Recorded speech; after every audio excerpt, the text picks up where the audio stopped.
Salut à toutes et à tous, moi c'est Wermi Zoda Adama et là dans cette vidéo, je vais vous faire une présentation sur le référencement et l'affiliation. Ma présentation ici se porte sur le référencement et sur l'affiliation. Je commence par le référencement. Le référencement, c'est l'ensemble des actions. Comme définition, on peut dire que c'est l'ensemble des actions techniques et marketing qui sont mises en place pour optimiser notre activité en ligne. Notre activité, que ce soit nos sites web ou nos pages des réseaux sociaux. Avant tout, on se demande pourquoi. Pourquoi les entreprises font la course au référencement. Le référencement permet aux entreprises de se démarquer de la concurrence et aussi d'atteindre plus d'internautes. Donc c'est pourquoi les entreprises doivent vraiment prendre en considération le référencement pour avoir plus de visibilité sur l'internet. Donc voici ici pourquoi les entreprises font la course au référencement. Et là on se demande quels sont les types de référencement. Ça c'est le troisième point. Il y a plusieurs types de référencement que moi je vais vous présenter ici, deux types de référencement. Il faut savoir que référencer un produit sur un magasin ou sur un site marchand n'est pas la même chose que référencer un site web. Par exemple, je parle de référencement d'un produit si les consommateurs peuvent trouver ces produits dans ces sites marchands ou ces magasins. On dit que ce livre est référencé sur Marzan si les consommateurs peuvent trouver ce livre sur Marzan. On dit que ce livre est référencé sur un site marchand comme Amazon ou Jumia si les consommateurs, les acheteurs, les internautes peuvent trouver ces livres-là sur Amazon ou bien sur Jumia. C'est là où on dit que le produit est référencé. Mais attention, on ne va pas confondre référencer un produit et référencer un site web ou une page de réseau social. Donc, au niveau des référencements des sites web, je vais parler ici de deux types de référencement qui est le SEO et le CIA. Voyons d'abord ce que c'est que le SEO.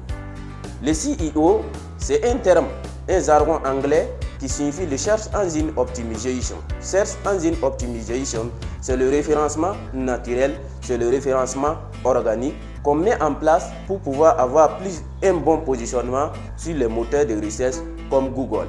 Donc c'est ça le SEO. Toutes les techniques, les actions que nous allons mettre ensemble de façon naturelle pour pouvoir référencer notre site sur les moteurs de recherche, c'est ça le SEO. Il y a une autre forme de référencement qu'on appelle le CIA. Le CIA, c'est aussi en anglais qui signifie le Search Engine Advertising. Et le advertising ici, c'est un référencement payant. Par contre, le SEO est gratuit. Le SEO n'est pas payant. Mais le CIA, Search Engine Advertising, est payant. Donc c'est un référencement payant que nous pouvons faire à travers un espace publicitaire que nous allons louer, que nous allons payer pour faire la publicité, le ciblage de notre produit, de notre site web. Et là, c'est bon. Maintenant, on se demande, comme troisième point, comment les entreprises peuvent faire pour réussir leur référencement sur l'Internet. Pour réussir leur référencement sur l'Internet, l'entreprise doit prendre des choses en compte, comme savoir choisir un bon hébergeur adapté et fiable, et travailler sur son architecture web. C'est-à-dire pendant le développement du site web, les développeurs doivent tenir en compte de l'ergonomie, doivent tenir compte des habitudes des clients, doivent comprendre la psychologie des clients, la manière d'utiliser les applications ou les sites web avant de pouvoir bien développer, adapter son site à son activité. Travailler le site web, le background, tout ce qui est design, tout ce qui est la position des boutons, c'est ça l'architecture web. Les headers, le footer, le corps du site, l'accueil, le dashboard, tout ça, ça rentre dans le cadre de l'architecture web. Également, l'entreprise doit savoir choisir des mots-clés, c'est-à-dire les mots qui sont en rapport, conformes avec son activité. Prenons l'exemple de quelqu'un qui fait l'hôtel, qui veut créer son site pour un hôtel. Là, il doit choisir les mots comme piscine, comme voyage, comme tourisme, comme léger, comme la nage, comme piscine. Donc ça, ce sont des mots que l'entreprise doit utiliser pour mettre sur son site pour avoir plus de référencement sur les moteurs de recherche. Également, l'entreprise doit travailler sur le temps de charge de son site, la qualité de ses contenus et la qualité de ses écritures, son copywriting.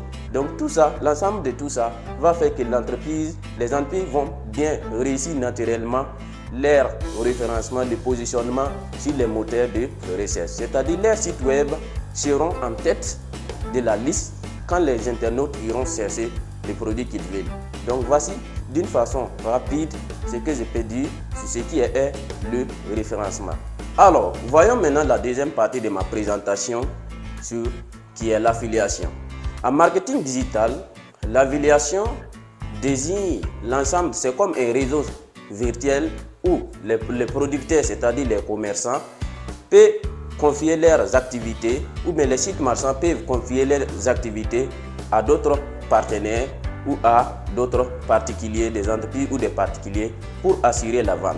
On parle de l'externalisation, c'est-à-dire externaliser son activité en confiant ça à d'autres partenaires pour assurer la vente. Quels sont les intervenants de l'affiliation? Qui sont les personnes qui interviennent dans le processus de l'affiliation, puisque c'est un processus? Il y a les intervenants, c'est-à-dire les commerçants ou les sites marchands, ceux qui possèdent les produits. En deuxièmement, il y a les affiliés, c'est-à-dire les personnes qui sont chargées de trouver des clients. Et enfin, il y a les clients. Et tout ça se fonctionne à travers un programme qu'on appelle programme d'affiliation. Voyons maintenant quels sont les types d'affiliation. On peut avoir une affiliation ouverte où les affiliés peuvent aller librement trouver les clients. Et on peut aussi avoir de l'affiliation fermée où c'est seulement le possesseur du produit qui choisit quelle personne doit être affiliée. Donc voici ici en résumé grosso modo les intervenants dans le processus de l'affiliation. En rappel, il y a les possesseurs de produits, les producteurs ou les sites marchands, il y a les affiliés et il y a les clients. Ce sont les trois principaux intervenants dans le processus de l'affiliation. Voyons maintenant quels sont les avantages de l'affiliation. Comme toute chose, il y a des avantages et il y a des inconvénients. Les avantages de l'affiliation ici est que l'entreprise qui possède ou producteur ou les sites marchands qui possèdent les produits peut augmenter exponentiellement ses ventes et son chiffre d'affaires. Aussi, l'entreprise va mettre moins d'efforts et va dépenser moins pour trouver des clients. Et il y a aussi des inconvénients. Les inconvénients, ça ne manque pas. Et les inconvénients ici, c'est que l'entreprise n'a pas un contrôle total sur sa stratégie de communication ou bien sur sa manière de vendre ses produits ou bien sa manière de faire son image de marque ou sa notoriété ou sa réputation. Et comme exemple ici que je peux donner comme exemple, le leader mondial de l'affiliation en marketing, c'est Amazon. Amazon a développé cette stratégie qui lui a permis d'augmenter son chiffre d'affaires et bien se positionner au niveau mondial en ajoutant des programmes d'affiliation dans Amazon. C'est-à-dire, vous pouvez aller sur Amazon, chercher un produit, par exemple un ordinateur, prendre un lien d'affilié et l'envoyer à un ami. Et une fois que cet ami fait un achat, effectue un achat à travers votre lien d'affiliation, vous touchez des commissions. Donc ces commissions peuvent être en fonction, soit par pourcentage, ça dépend de la catégorie des produits et vous touchez des commissions. Au final, tout le monde gagne. Les clients gagnent, Amazon gagne et vous, en tant qu'affilié, vous aussi vous gagnez. Donc, voici d'une façon générale ce que c'est que l'affiliation dans le marketing digital. Donc, je vous dis merci d'avoir suivi cette présentation. Je suis vraiment ravi et merci.